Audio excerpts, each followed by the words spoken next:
H2 cap hydrogen water generator ব্যবহার করা একদমই সিম্পল। প্রথমেই বোতলের মুখে হাইড্রোজেন ওয়াটার জেনারেটরটি লাগিয়ে নিতে হবে। এবার ওয়াটার জেনারেটরটিকে উল্টো করে রেখে যে কোনো পাওয়ার সোর্স যেমন মোবাইল বা ল্যাপটপের সাথে কেবল সংযোগ দিলেই জেনারেটরের কাজ শুরু। ঠিক 3.5 মিনিটেই পেয়ে যাবেন সুস্থ সবল শরীরের magical secret hydrogen water. Hydrogen water জেনারেটরটি কিন্তু কখনোই একেবারে শুকিয়ে ফেলা যাবে না। সবসময় ক্যাপে অল্প পানি দিয়ে রাখতে হবে। ব্যবহারের পূর্বে ক্যাপ থেকে অবশ্যই সাদা কভারটি খুলে নিতে হবে। বোতলের সাথে জেনারেটরটি খুব শক্ত করে লাগানোর কোনো প্রয়োজন নেই।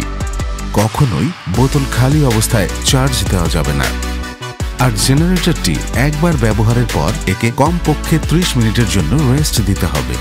আর ওয়াটার জেনারেটরটি কখনো পানি দিয়ে ধোয়া যাবে না। এতে ইউএসবি পোর্টে পানি ঢুকে জেনারেটরটি নষ্ট হয়ে যেতে পারে।